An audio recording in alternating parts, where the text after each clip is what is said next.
Hello again, everybody. I'm Rick Burton. I'm the David B. Falk Professor of Sport Management at Syracuse University. And our class, as you know, the subject is sports, and we're actually coming to you from the Carrier Dome on the Syracuse University campus. Now, that's the major athletic facility the university uses for its football, basketball, lacrosse games. And when we say that, we're talking men's and women's basketball, men's and women's lacrosse, play field hockey in here, the softball team practices. So it's a multi-purpose domed facility, and we're going to take you out into the stadium in a few seconds. But before we go there, one of the things I wanted to make sure you were clear on what today's class would be about is really the magnitude, the size of the sports industry, and the number of different jobs that are a part of the sports industry. We can't actually stage a game anywhere without all kinds of people being involved in the production of the game. And the facilities themselves have become really unique in the contemporary age. It used to be, if we go way back in time, that you would have had a kind of a concrete, a stone coliseum, something that you might imagine the Romans would have contested their gladiatorial races in. The modern facility is really quite different, and what we see is a lot more sport and even other activities taking place. With something like the Carrier Dome, you can actually have rock concerts, you can have auto shows. They actually put a monster truck show in the Carrier Dome, and they truck in thousands of tons of dirt, and they build hills. And we have these monster cars and trucks jumping all over the facility. But they could just as easily put in a mixed martial arts event, and that would be a kind of a center ring activity. So when we go down to the stadium, I want to be able to point out to you a number of different things that make up the composition of a stadium, and give you an idea a little bit of how big sports is in any stadium, but in specific the American collegiate sports system, which is called the National Collegiate Athletic Association, the NCAA.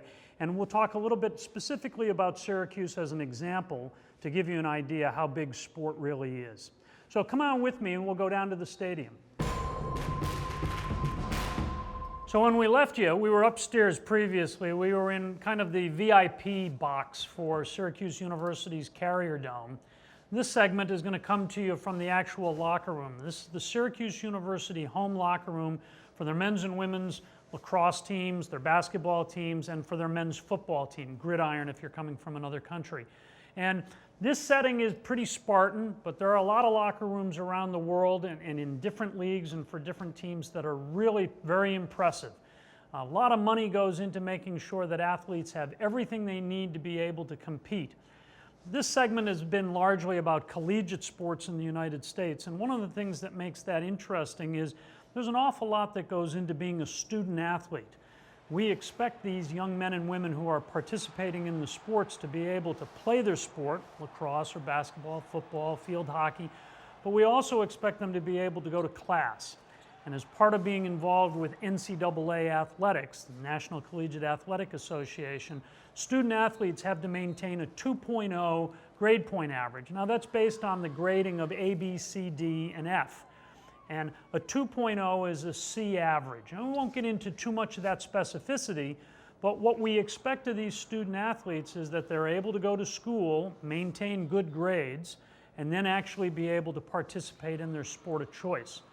Now, if you think about all the hours that you might spend as a student studying, or if you know an athlete, how much they spend in terms of practice, you'd be pretty familiar with the fact that you've got to be very committed to being an elite athlete. And an awful lot goes into that whole process. We don't see them during the week at practice, and we don't see them when they're actually down here in the locker room. Everything is kind of reserved for that moment when they come out onto the field or onto the court. The locker room is a pretty important part of the whole sports experience. This is where the coaches are going to give their pregame speeches or their halftime pep talks. This is the place where the medical trainers are going to be able to tape up the ankles or the shoulders, the wrists. This is the place where the equipment manager is going to put on the padding if the sport requires padding. This may be the place where an athlete gets a rub down between halves or between periods.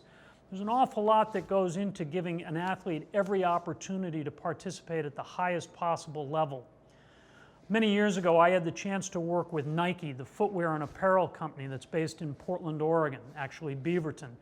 And they had an internal advertisement that they had created for their employees, and it talked about Nike really being developed as a company by athletes for athletes. and that one of their purposes was to develop products that would give athletes the chance to do the impossible, to do the things that we can't imagine. We know how rare athletes are in our society. We know that they actually create a number of commitments to themselves and to the teams and the leagues that they play in. They make a number of sacrifices that are a part of being the best that they can possibly be as an athlete. So when we think of all the companies that are involved in supporting that effort, if you think about Nike or Adidas, Under Armour, Point3, all of these companies are involved in trying to produce products that are actually going to help that athlete perform at his or her best. When we see them in the locker room, this is the point where they're actually getting that gear on and trying to get themselves really ready to go out onto the field. When they get out there, if they don't perform well, unfortunately, as they all know, the fans may actually turn against them. And we know that fans are fickle. We all love winners. We talked in an earlier segment about the concept of berging, basking in reflected glory, and that concept of cutting off reflected failure, that fans don't like to be associated with losing. So we ask an awful lot of our athletes. We ask them to actually come in and to sacrifice not only their time at practice, but actually to sacrifice their bodies when they get out on the field. And the locker room is kind of their last safe place before they go out and get involved in the competition. So come on with me. I'll take you out onto the court. Not too far a walk. Dum, bum, bum, bum.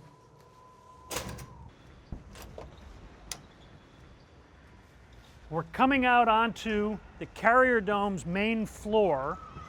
And as you can see, there's actually a class in session going on over here. That's that R, that recreation piece.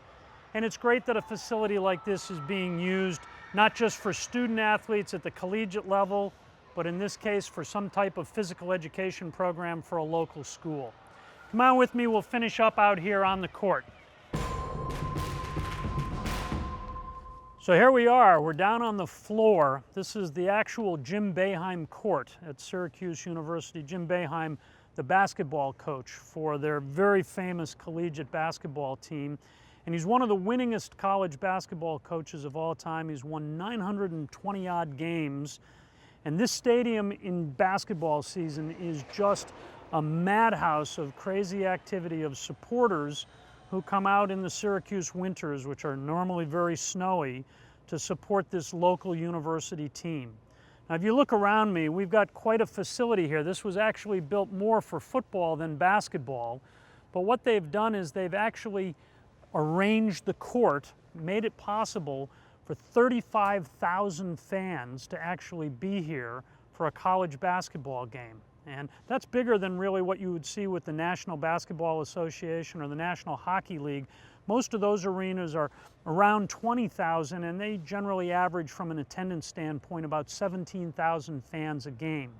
So for Syracuse, a university town that doesn't have a professional sports team, or at least a big professional sports team in the way of the NFL, the NBA, the NHL, or Major League Baseball, to have 35,000 fans is really quite impressive.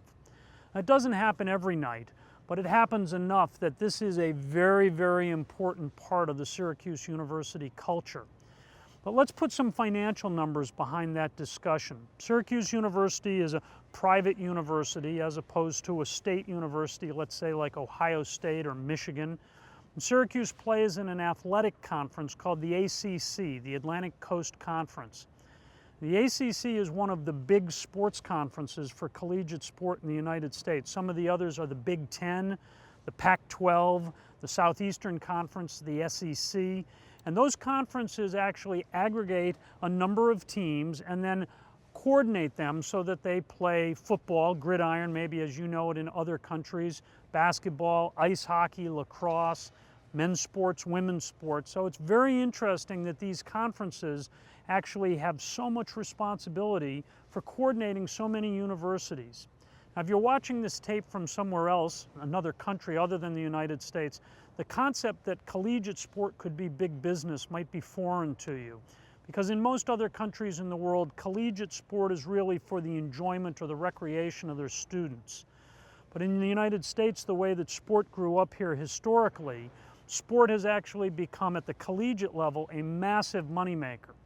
So let me give you some examples. That ACC that I mentioned, the Atlantic Coast Conference, did a deal, a contract, a TV arrangement. ESPN is going to pay the ACC $3.6 billion. That's with a B, $3.6 billion. Now the ACC will take that money and then divide it, distribute it among the member institutions of the ACC. Right now there's 15 schools, probably soon enough there'll be 16. But for an approximate dollar amount, Syracuse University, being in the ACC, should expect to get about $17 million a year from the ACC for participating in ACC sports. Now, to put that $17 million in context, we have to think about, well, what's Syracuse University's total athletic department budget? For the year 2011 to 2012, Syracuse University Athletic Department had an operating budget of about $69 million. It's a lot of money for a university to play intercollegiate sports. Their costs were $69 million. Their revenue was $73 million. And what that means is that you had a $4 million profitability engineered by Syracuse University's athletic department. Now, they didn't just get money, obviously, from the ACC. They would have also had to have gotten money from ticket sales, hence all the seats that they have to have. And this facility holds about 49,000 for football, and as we said, about 35,000 for basketball. But if you come over here with me, I'll show you an example of another area where they would have actually had sponsorship revenue. So you'll see on the stanchion of the basketball rim, I guess, or the setup, the backboard, that Time Warner, which is a TV cable provider, an internet provider, is actually one of the sponsors of the university's athletic department. Underneath it, you may be able to see, it says State Farm. That's an insurance company that's in the United States. They're obviously a sponsor, and they're on the stanchion. If we spin around this way, and I know we may see some people in the background, but that's okay, you'll see that Carrier, which is an air conditioner, is on the court. If we look over here, we'll see a Gatorade bottle, or Gatorade canister, I guess. Many of you may be familiar that sometimes winning coaches have Gatorade dumped on them at the end of the game. These types of sponsorships are actually critical to how an athletic department in the intercollegiate game and in the professional game operate and stay in business. Because those companies, and we saw that in the earlier lecture that we had, those companies pay a lot of money to be associated and affiliated with the team that they may be sponsoring. Now there's some other ways that revenue is generated, and if you look up, we'll see a number of VIP boxes or luxury boxes. People go to these places, actually see the same product as someone who's maybe sitting up in that very top of the stadium, but they're going to pay more money maybe to have some hospitality benefits, which is to say to have some food and to have some drinks that will be available to them. Some of the luxury boxes now in stadiums actually have bathrooms, lots of private screens, TV screens, so they can watch multiple TV games at once. Over my shoulder, and we'll move a little bit, you'll see that the press box exists. So in that concept of fort that we talked about, we had the facility, and obviously we're in the Carrier Dome here at Syracuse University, and it's a multi-purpose facility which we've talked about. You have to have a press box for the press to be able to cover the games. That's where they sit for football. For basketball, they're down next to the court. We have broadcast booths so that you actually are able to broadcast the game on TV. Radio booths, obviously the game has got to be transferred in a number of different ways. And increasingly, what's going on is most of us have some type of tablet or smartphone that someone is actually going to be able to watch the game or get information, and so you've got to have technicians. So these boxes here, the public address announcer and people that are involved in making sure that the technical componentry of this stadium operates constantly for the fans that want to come in. The National Football League has actually been concerned about that topic, and one of the issues that they've had is that if you've got 70,000 fans in a stadium and all of them want to use their phone or want to use their iPad, then all of a sudden you've got a massive demand for that signal capacity. And so increasingly teams are having to put in more communications towers to be able to facilitate the fan being able to do exactly what they want when they're in the stadium. So some interesting parts of how we think about that fort, the facility, the operations. In the background, if we look over here, you know, there are people that are a part of the maintenance teams. that may be cleaning up. Right now, this stadium is set up for a basketball camp.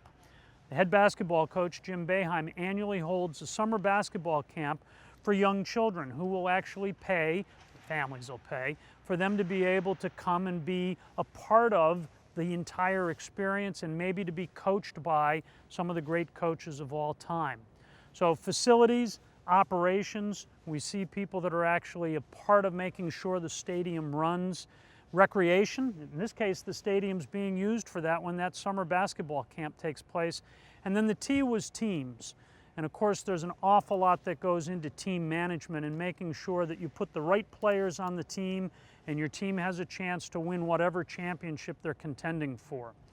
Now, any of you who are watching this from Europe, you know about the different soccer, football leagues, the Bundesliga, the Serie A, La Liga, EPL, the English Premier League, and you know how important it is to win not only the league championship, but also to make the Champions League and to be part of the UEFA Championship.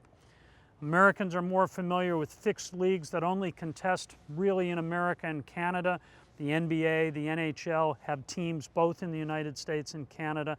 The National Football League and Major League Baseball. Those teams generally contest just in kind of this fixed location, unlike what we see in Europe.